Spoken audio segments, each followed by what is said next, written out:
Hi students, നമ്മുടെ introduction to accounting സീരീസിൽ how to secure high marks അല്ലെങ്കിൽ അക്കൗണ്ടിങ്ങിന് എങ്ങനെ കൂടുതൽ മാർക്ക് നേടാം എന്ന സീരീസിന്റെ രണ്ടാം ഭാഗമാണ് ഇന്ന് ഞാൻ നിങ്ങളുടെ മുന്നിൽ പ്രസന്റ് ചെയ്യുന്നത്. അപ്പോൾ അക്കൗണ്ടൻസി നമുക്ക് ഫുൾ മാർക്ക് വാങ്ങാവുന്ന ഒരു പേപ്പറാണ്. അതിൽ ചില കാര്യങ്ങൾ ശ്രദ്ധിച്ചാൽ ഫുൾ മാർക്ക് ഈസി ആയിട്ട് നമുക്ക് കിട്ടാം. നമ്മുടെ എക്സാമിനറെ വേണ്ട രീതിയിൽ സാറ്റിസ്ഫൈ ചെയ്താൽ നമുക്ക് മാർക്ക് കിട്ടാം.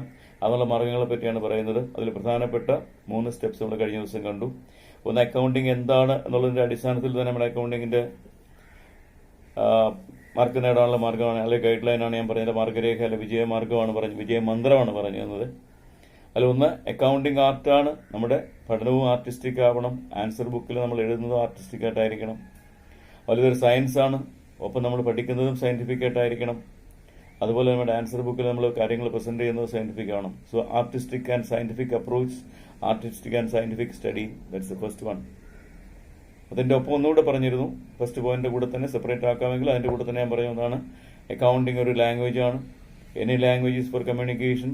ആ ഒരു കമ്മ്യൂണിക്കേഷന് വേണ്ടി നമ്മൾ ഉപയോഗിക്കുന്ന റിപ്പോർട്ടിങ്ങിന് വേണ്ടി നമ്മൾ തയ്യാറാക്കുന്ന രേഖകൾ, അതിനെ സംബന്ധിച്ച് പഠനം നടത്തുമ്പോൾ നമ്മുടെ പഠനവും നമ്മൾ പഠിച്ച കാര്യങ്ങൾ നമ്മുടെ എക്സാമിനറുടെ മുന്നിൽ, അത് ഇന്റേണൽ എക്സാമിനർ ആയാലും എക്സ്റ്റേണൽ എക്സാമിനർ ആയാലും പ്രാക്ടിക്കൽ എക്സാമിനർ ആയാലും വൈവ ബോർഡിലുള്ളവരായാലും അവരുടെ മുമ്പിൽ പ്രോപ്പറായിട്ട് അത് റിപ്പോർട്ട് ചെയ്യാൻ സാധിക്കുക ത്രൂ ദ ആൻസർ ബുക്ക്, അല്ലെ ഓറലായിട്ടെങ്കിൽ ഓറലായിട്ട്. അപ്പോൾ ആ ഒരു പ്രസന്റേഷൻ അത് എഫക്റ്റീവ് കമ്മ്യൂണിക്കേഷന്റെ എല്ലാ പ്രിൻസിപ്പിൾസ് ഫോളോ ചെയ്തുകൊണ്ടാണെങ്കിൽ നല്ലത്. അപ്പോൾ ഇതാണ് നമ്മൾ പറഞ്ഞത്, artistic and scientific approach then should be properly communicated, effectively communicated, and also next one നമ്മൾ കണ്ടത് എ സ്ട്രോങ് ബേസ്, അടിസ്ഥാനം, ഉറച്ച ഒരു അടിത്തറ ഉണ്ടാവും. കാരണം അക്കൗണ്ടൻസി നമ്മൾ അതിന്റെ പുതിയ പടവുകൾ താണ്ടി പുതിയ സൗധങ്ങൾ പണിത് പോകുമ്പോൾ അത് ചെറിയൊരു ചലനം ഉണ്ടായി നിലംപൊത്താതിരിക്കണമെങ്കിൽ സാധാരണ കെട്ടിടങ്ങളുടെ ബേസ് സ്ട്രോങ് ആയിരിക്കണം എന്ന് പറഞ്ഞാൽ ഇവിടെ ഒരു സ്ട്രോങ് ബേസ് വേണം. അതിന്റെ മാർഗങ്ങളൊക്കെ പറഞ്ഞാൽ അങ്ങോട്ട് ഞാൻ കിടക്കുന്നില്ല. എന്തായാലും എല്ലാം നമ്മൾ പഠിക്കുന്ന എല്ലാ വിഷയങ്ങളിലും, പ്രത്യേകിച്ച് അക്കൗണ്ടിങ്ങിന്റെ ആയാലും ബിസിനസിന്റെ ആയാലും ലോയുടെ ആയാലും മാനേജ്മെന്റ് ഒക്കെ ഒരു ബേസ് ഉണ്ടെങ്കിൽ നല്ലതാണ്. അതിന്റെ ABC പഠിച്ചു വെക്കുക എന്നുള്ളതാണ് പ്രധാനം. അതുപോലെ അടുത്ത് നമ്മൾ കണ്ടത് പങ്ക്ച്വാലിറ്റിയാണ്. കൃത്യനിഷ്ഠ പാലിച്ചില്ലെങ്കിൽ അക്കൗണ്ടൻസി പഠനം ബുദ്ധിമുട്ടാകും. അക്കൗണ്ടിങ് ക്ലാസ്സുകൾ കൃത്യമായിട്ട് പങ്കെടുക്കുക. അറ്റൻഡൻസിന്റെ പ്രാധാന്യമൊക്കെ നിങ്ങൾക്ക് അറിയാമെങ്കിലും പലപ്പോഴും നമ്മുടെ ക്ലാസ്സിൽ വരുന്ന നിങ്ങളുടെ അറ്റൻഡൻസിന്റെ രീതികളൊക്കെ നമുക്ക് എല്ലാവർക്കും അറിയാവുന്നതാണ്. അപ്പോൾ ആ ഒരു മിനിമം അറ്റൻഡൻസ് സഹിച്ച് പരീക്ഷ എഴുതണം എന്നുള്ള മാത്രം ഉദ്ദേശിച്ച് വരുന്ന പലരുമാണ്. പക്ഷേ അക്കൗണ്ടിങ്ങിന്റെ മാർക്ക് ഹയസ്റ്റ് കിട്ടണമെന്ന് ആഗ്രഹിക്കുന്ന, ടോട്ടൽ മാർക്ക് നമ്മുടെ റിസൾട്ട് മെച്ചപ്പെടണമെന്ന് ആഗ്രഹിക്കുന്ന കുട്ടി, ആ റിസൾട്ട് മെച്ചപ്പെടുത്താനുള്ള ഒരു എളുപ്പ മാർഗ്ഗമാണ് അക്കൗണ്ടിങ്ങിന് മാർക്ക്. പ്രത്യേകിച്ച് എല്ലാ സെമസ്റ്ററിലും വരുന്ന ഒരു പേപ്പർ എന്നുള്ള രീതിയിൽ അതിന് ഹയസ്റ്റ് മാർക്ക് വാങ്ങിക്കാൻ ശ്രമിച്ചാൽ വളരെ എളുപ്പം. അല്ലെ, ഒന്നിലധികം അക്കൗണ്ടിങ് പേപ്പേഴ്സ് വരുന്ന സെമസ്റ്ററുകൾ പോലും ഉണ്ട്. അപ്പോൾ നമുക്ക് 100% മാർക്ക് വാങ്ങാനുള്ള അവസരം നഷ്ടപ്പെടുത്താൻ പാടില്ല. അപ്പോൾ അതിന് കൃത്യമായിട്ട് ക്ലാസ്സിൽ വരിക. മറ്റുള്ള ക്ലാസ്സുകളിൽ കയറേണ്ടത് എല്ലാ ക്ലാസ്സിലും കൃത്യത പാലിക്കുക. അക്കൗണ്ടിങ്ങിന് സ്പെസിഫിക് ആയിട്ട് ടൈം ടേബിളിൽ അക്കൗണ്ടിങ് ക്ലാസ് ഉണ്ടെങ്കിൽ ഒരു കാരണവശാലും മറ്റെന്ത് തിരക്കുണ്ടെങ്കിലും അത്യാവശ്യം ഉണ്ടെങ്കിൽ അത് മിസ്സാക്കാതെ ഇരിക്കുക. അല്ലെങ്കിൽ അഥവാ ഏതെങ്കിലും കോളേജിലെ ആക്ടിവിറ്റീസോ മറ്റ് പേഴ്സണൽ മാറ്റേഴ്സോ കൊണ്ട് നഷ്ടപ്പെട്ടാൽ ആ ടീച്ചറെ കണ്ട് ചോദിക്കുക, സംശയം അപ്പോഴേക്കും അടുത്ത ദിവസത്തേക്ക് അത് വരുമ്പോൾ ക്ലിയർ ആയിട്ടേ വരാം. അല്ലെ, പഠിക്കുന്ന കുട്ടികളുണ്ട് അവരോട് ചോദിച്ച് മനസ്സിലാക്കുക. പിന്നെ വാട്സാപ്പും മറ്റൊക്കെ നിങ്ങൾ ഉപയോഗിക്കുന്ന നിങ്ങൾക്ക് ഈസി ആയിട്ട് കമ്മ്യൂണിക്കേറ്റ് ചെയ്യാം. എന്താണ് ക്ലാസ്സിൽ നടന്നത് എന്നുള്ള അന്വേഷിക്കുക, അതനുസരിച്ച് അടുത്ത ദിവസത്തേക്ക് തയ്യാറായി വരികയും ചെയ്യുക. അതാണ് നമ്മുടെ പങ്ക്ച്വാലിറ്റിയുടെ കാര്യം പറയാനുള്ളത്. കൃത്യനിഷ്ഠ പാലിച്ചേ പറ്റുള്ളൂ. ഇത്രയും കഴിഞ്ഞ ദിവസം പറഞ്ഞു. നമ്മൾ അടുത്തതിലേക്ക് പോവാം. അടുത്ത ഏറ്റവും പ്രധാനപ്പെട്ട ഇഷ്യൂ എന്ന് പറയുന്നത് ആക്യുറസിയാണ്, കൃത്യതയാണ്. കണക്ക് കൂട്ടലുകൾ, അപ്പോൾ എമൗണ്ടുകൾ ആഡ് ചെയ്യുമ്പോൾ, ലെസ് ചെയ്യുമ്പോൾ, അതെടുത്ത് എഴുതുമ്പോൾ, അല്ലെങ്കിൽ ഹരിക്കുക, ഗുണിക്കുക എന്ന് പറയുന്ന നമ്മുടെ പല പ്രോസസ്സിങ്, മാത്തമാറ്റിക്കൽ പ്രോസസ്സൊക്കെ നടത്തുമ്പോൾ ശ്രദ്ധിച്ചില്ല എന്നുണ്ടെങ്കിൽ അപകടങ്ങൾ പറ്റാം, വലിയ പരിക്ക് പറ്റാം. നിസ്സാരമായ ഒരു ഫിഗർ മാറിയതുകൊണ്ട് മാത്രം ചിലപ്പോൾ നമ്മുടെ മാർക്കുകൾ പോകാം. പ്രത്യേകിച്ച് ഫൈനൽ ആൻസർ നോക്കി മാർക്കിടുന്ന അധ്യാപകരാണെങ്കിൽ, അല്ലെ ആ രീതിയിലാണ് വാല്യുവേഷന്റെ സ്കീം തയ്യാറാക്കിയിരിക്കുന്നതെങ്കിൽ സ്റ്റെപ്പ് ബൈ സ്റ്റെപ്പ് മാർക്ക് കൊടുക്കാൻ പറഞ്ഞാൽ പ്രശ്നമില്ല, വലിയ പരിക്ക് പറ്റില്ല. ഇല്ലെന്നുണ്ടെങ്കിൽ വലിയൊരു അപകടമായിട്ട് മാറും. അവിടെ ഓരോ ഫിഗറും അത് ഫിഗർ എഴുതുന്നത്, അത് കൂട്ടുന്നത്, കുറയ്ക്കുന്നത്, ഹരിക്കുന്നത്, ഗുണിക്കുന്നത്, അതുപോലെ തന്നെ ലോക്ക്ഡൌൺ ടേബിൾ ഉപയോഗിച്ചൊക്കെ ചിലപ്പോൾ ആ ബുക്ക് അതിനകത്ത് നോക്കി നമ്മൾ ഇങ്ങോട്ട് എഴുതുമ്പോൾ മാറിപ്പോകാം. എറേഴ്സ് ഓഫ് ഒമിഷനും കമ്മീഷനും ഒക്കെ നിങ്ങൾ പഠിച്ചതാണ്. ആ രീതിയിൽ മിസ്റ്റേക്ക് ഇല്ലാതെ കൃത്യതയോടെ കാര്യങ്ങൾ എഴുതി വെച്ചില്ലെങ്കിൽ അബദ്ധമാണ്. അത് നമ്മുടെ ടോട്ടലിംഗ് വളരെ ശ്രദ്ധിച്ച് ചെയ്യേണ്ട കാര്യമാണ്. കാൽക്കുലേറ്ററൊക്കെ ഉപയോഗിക്കാം, അല്ലാതെയും നമ്മൾ എളുപ്പമാർഗ്ഗത്തിൽ കൂട്ടിയൊക്കെ നോക്കാൻ ചിലപ്പോൾ ഏത് തരത്തിൽ കൂട്ടിയാലും കാൽക്കുലേറ്റർ ഉപയോഗിച്ചാലും അല്ലെങ്കിലും അത് തീർച്ചയായിട്ടും അത് ടോട്ടലിംഗ് കൃത്യമാകണം. Balancing, the tool of accounting. ഒരു അക്കൗണ്ടന്റിന്റെ ഏറ്റവും പ്രധാനപ്പെട്ട ഉപകരണം, ആയുധം എന്ന് പറയാവുന്ന ബാലൻസിങ് ആണ്. ആ ബാലൻസിങ് ടെക്നിക്ക് തെറ്റിക്കഴിഞ്ഞാൽ ബാലൻസിങ് പോയി കഴിഞ്ഞാൽ നമ്മുടെ ബാലൻസ് പോകുകയാണെന്നുള്ളതാണ്. അപ്പോൾ ആ രീതിയിൽ ബാലൻസിങ് പ്രോപ്പർ ആയിരിക്കണം. ക്യാരിങ് ഫോർവേഡ്, ഇപ്പം കാസ്റ്റിംഗ്, പോസ്റ്റിംഗ്, ക്യാരി ഫോർ പല വാക്കുകൾ നിങ്ങൾ പഠിച്ചിട്ടുണ്ട്. അപ്പോൾ അതെല്ലാം ഭംഗിയാക്കുക, പല കോളങ്ങൾ മാറിപ്പോവാതിരിക്കുക. അപ്പോൾ ആ രീതിയിൽ അക്യുറേറ്റ് ആയിട്ട് എറേഴ്സ് പഠിച്ച് നിങ്ങൾക്ക് ഡിഫറെൻറ്റ് ടൈപ്സ് ഓഫ് എറേഴ്സ് അറിയാം. ആ എറേഴ്സ് നിങ്ങളുടെ ബുക്ക് അക്കൗണ്ടിലും അല്ലെങ്കിൽ നിങ്ങളുടെ അക്കൗണ്ടിങ് പേപ്പറിൽ വരാതിരിക്കുക. So accuracy, that is the most important thing. Another one is neatness. വൃത്തിയോടെ വെടിപ്പോടെ ഭംഗിയായി എഴുതുക. ഹാൻഡ് റൈറ്റിംഗ് അല്പം മോശമാണെങ്കിലും അത് പ്രോപ്പറായിട്ട് അറേഞ്ച് ചെയ്താൽ അഡ്ജസ്റ്റ് ചെയ്ത് നമുക്ക് ഈസി ആയിട്ട് അതിനകത്ത് മാർക്ക് നേടാവുന്ന തരത്തിൽ അല്ലെങ്കിൽ നമ്മുടെ എക്സാമിനെ പ്രീതിപ്പെടുത്ത തരത്തിൽ എഴുതി വെക്കാൻ സാധിക്കും. അപ്പോൾ ആൻസർ ബുക്കിൽ വെട്ടുകളും തിരുത്തുകളും ഒക്കെ ഒഴിവാക്കിക്കൊണ്ട് കുറച്ചുകൊണ്ട് വെട്ടിയാലും തിരുത്തലും വേണ്ടി മാന്യമായിട്ട് വെട്ടുക. ആകെ വെട്ടി കുളവാക്കുകയല്ല, ഒരു ക്രോസിംഗ് മതി. നമ്മൾ വെട്ടിയതാണ്, അല്ല ഒരു പേജ് ക്യാൻസൽ ചെയ്യുകയാണ്, അല്ലെങ്കിൽ ഒരു ആൻസർ ക്യാൻസൽ ചെയ്യണമെന്ന് മനസ്സിലായാൽ മാത്രം മതി. അല്ലെങ്കിൽ ഞങ്ങൾ വെട്ടി എന്നുള്ള ഉറപ്പിക്കാൻ വേണ്ടി അതിനകത്ത് കൂടുതൽ പണി കാണിച്ചാൽ ബുദ്ധിമുട്ടായിട്ട് മാറും. അതുപോലെ വൈറ്റ്നറിൻ്റെ ഉപയോഗം ഇന്ന് ഏറെ കാണുന്നു. ഒഴിവാക്കുക. വൈറ്റ്നർ കൊണ്ടുപോകരുത് പരീക്ഷകൾ, അതിൻ്റെ ആവശ്യമില്ല. അത് ഉപയോഗിക്കുന്നത് തന്നെ ശരിയല്ല എന്നാണ് എൻ്റെ അഭിപ്രായം. അപ്പോൾ അതുകൊണ്ടത് ഒഴിവാക്കാൻ ശ്രമിക്കുക.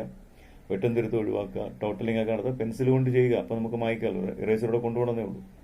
ഇറേസറുള്ള പെൻസിൽ ഉപയോഗിക്കാം, അല്ലെങ്കിൽ ഇറേസർ സെപ്പറേറ്റ് കൊണ്ടുപോവുക, അല്ലെങ്കിൽ ഒരു ഷാർപ്പനർ കൂടെ കൊണ്ടുപോവുക.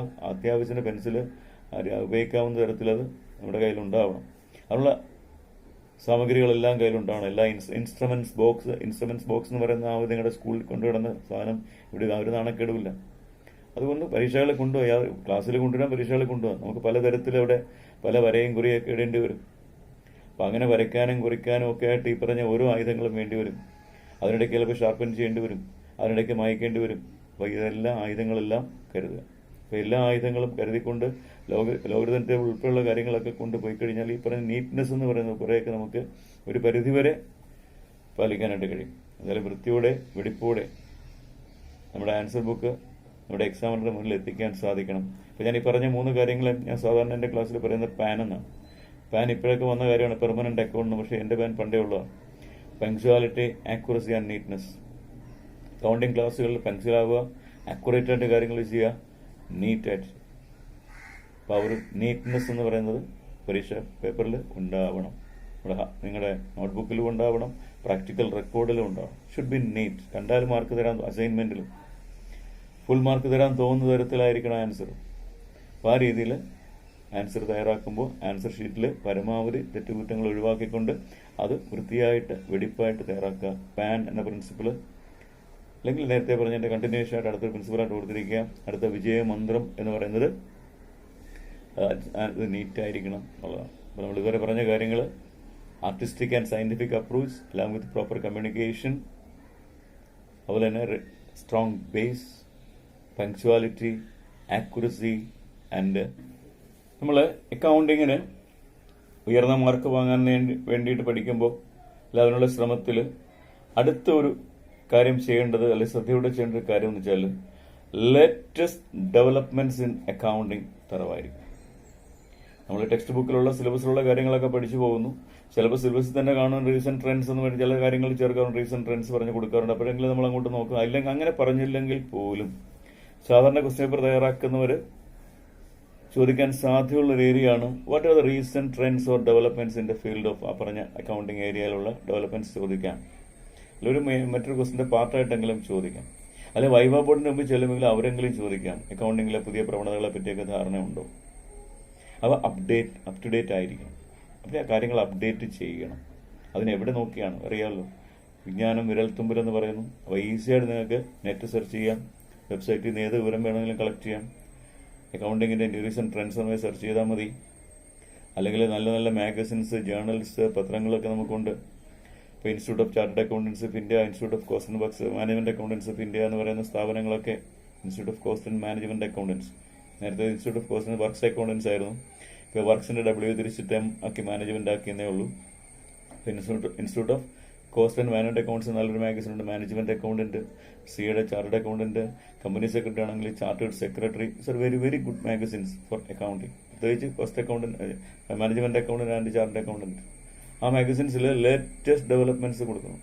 അത് നമ്മുടെ ലൈബ്രറിയിൽ ഉണ്ടെങ്കിൽ അങ്ങനെ, അല്ലെങ്കിൽ നിങ്ങൾ തന്നെ സബ്സ്ക്രൈബ് ചെയ്യാൻ ദോഷമില്ല. CA പഠിക്കുന്ന കുട്ടികളുണ്ട്, അവരോട് ചോദിച്ചാൽ അവരുണ്ടാവും. അപ്പോൾ നിങ്ങൾ തന്നെ ഇപ്പോൾ BCom വിത്ത് CA പഠിക്കും, BComന്റെ ഒപ്പം തന്നെ CA പോകുന്നവരുണ്ട്. അപ്പോൾ നിങ്ങൾക്ക് അത് കിട്ടാൻ എളുപ്പമാണ്. നല്ല നല്ല മാഗസിൻസ്, അതിനകത്തേക്ക് ലേറ്റസ്റ്റ് ഡെവലപ്മെന്റ്സ്, റീസെന്റ് ട്രെൻഡ്സ്. അല്ല, അതിന്റെ കോപ്പി തന്നെ, അതിന്റെ PDF കോപ്പികളൊക്കെ സൈറ്റിൽ നിന്ന് കിട്ടും, നോക്കാം. റീസെന്റ് ട്രെൻഡ്സ് സെർച്ച് ചെയ്താൽ മതി, തീർച്ചയായിട്ടും അത് നോക്കണം. അപ്പോൾ ലേറ്റസ്റ്റ് ഡെവലപ്മെന്റ്സ് ഇൻ അക്കൗണ്ടിങ്. കാര്യം ഇന്ന് ടെക്നോളജി മാറുന്നതനുസരിച്ച് കാര്യങ്ങൾ മാറിക്കൊണ്ടിരിക്കുന്നു. 1494 ലൂക്ക പാസ്യോളി അല്ലെങ്കിൽ ലൂക്ക പാഷ്യോളി എന്ന് നമ്മൾ വിളിക്കുന്ന നമ്മുടെ ഫാദർ ഓഫ് അക്കൗണ്ടിങ്, ലൂക്ക പാസ്യോളി എന്നാണ് എഴുതുന്നതെങ്കിലും അവരുടെ ഭാഷയിൽ പറയുമ്പോൾ ലൂക്ക പാഷ്യോളി എന്ന് പറയണമെന്നാണ്. അതെങ്ങനെ പറഞ്ഞാലും പേരിൽ എന്തിരിക്കുന്നു എന്നുള്ളതാണ്. ലൂക്ക പാസ്യോളി ആരെന്ന് അറിഞ്ഞാൽ മതി. Is known as the father of accounting or the founder of accounting. അദ്ദേഹത്തിന്റെ ആദ്യം 1494 അദ്ദേഹം ഒരു മാത്തമാറ്റീഷ്യനാണ്, ഒരു ഫ്രാൻസിസ്കൻ മോങ്കാണ്. അദ്ദേഹം ഡയറക്റ്റ് ഒരു പുസ്തകത്തിനകത്ത്, മാത്തമാറ്റിക്സിന്റെ ബുക്കിനകത്തായിരുന്നു നമ്മുടെ അക്കൗണ്ടിങ്ങിനെ പറ്റിയുള്ള ചാപ്റ്റർ ഉൾപ്പെടുത്തിയിരുന്നത്. അതിൽ പറഞ്ഞിരുന്നത് നമ്മുടെ basic rules of accounting, summation of arithmetic geometry and proportions. Summation of arithmetic geometry and proportions എന്നുള്ള ബുക്കിൽ, സമ്മാടി അരിത്തമെറ്റിക് ജോമെട്രിക് പ്രൊപ്പോർഷണലി എന്ന ബുക്കിൽ നമ്മുടെ അക്കൗണ്ടിങ്ങിന്റെ തന്ത്രങ്ങൾ അല്ലെങ്കിൽ ആ പ്രിൻസിപ്പിൾസ് ആദ്യമായിട്ട് അവതരിപ്പിച്ചു. ഇന്നും നമ്മൾ ആ പ്രിൻസിപ്പിൾസ് മാറ്റമില്ലാതെ തുടരുന്നു.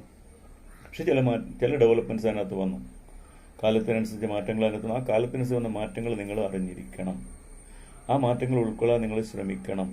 സാധാരണ പറയാൻ ലേണിംഗ് എന്ന് പറയുന്നത് 3 ഘട്ടത്തിലാണ്. ഇപ്പോൾ നിങ്ങൾക്കറിയാൻ വരെയും കേട്ടിട്ടുണ്ടാവാം. ലേണിംഗ്, അൺലേണിംഗ് ആൻഡ് റീലേണിംഗ് ആണ്. Learning, unlearning and relearning. പ്രത്യേകിച്ച് സോഫ്റ്റ്വെയർ ഒക്കെ, അക്കൗണ്ടിങ് സോഫ്റ്റ്വെയർ ഒക്കെ ഉപയോഗിക്കുന്ന പലതും കാലഹരണപ്പെട്ടു പോയതാണ്. അപ്പോൾ അത് മാറി പുതിയത് ഒരുപാട് പുതിയ സോഫ്റ്റ്വെയർസ് ഒക്കെ വരുന്നുണ്ട്. അപ്പോൾ അത് ഉപയോഗിക്കാൻ സാധിക്കാം. അല്ലെ, കാലഹരണപ്പെട്ട വാസ്തുകൾ സിലബസ് പരിഷ്കരിക്കുമ്പോൾ മാറ്റിക്കളയുന്നുണ്ടെങ്കിൽ പോലും ഇവിടെ ആ ലേണിംഗ് മാത്രം പോരാ. അതാണ് നമ്മൾ സാധാരണ ചെയ്യുക. ലേണിംഗ് വേണം, കണ്ടിന്യൂസ് ലേണിംഗ് വേണം, ലൈഫ് ലോങ് ലേണിംഗ് വേണം. ഇന്ന് ലേണിംഗ് ഓർഗനൈസേഷന്റെ കൂടെ നമ്മളും ലേണിംഗ് ആവണം, അത് വേറെ കാര്യം. നോളജ് മാനേജ്മെന്റിന്റെയും ലേണിംഗ് ഓർഗനൈസേഷന്റെ കാലഘട്ടത്തിലൂടെ നമ്മൾ പോകുന്നത്. അപ്പോൾ ആ ലേണിംഗ് വേണം. പക്ഷെ അവിടെ അൺലേണിംഗ്, പഠിച്ച പല കാര്യങ്ങളും നമുക്ക് കളയേണ്ടി വരും.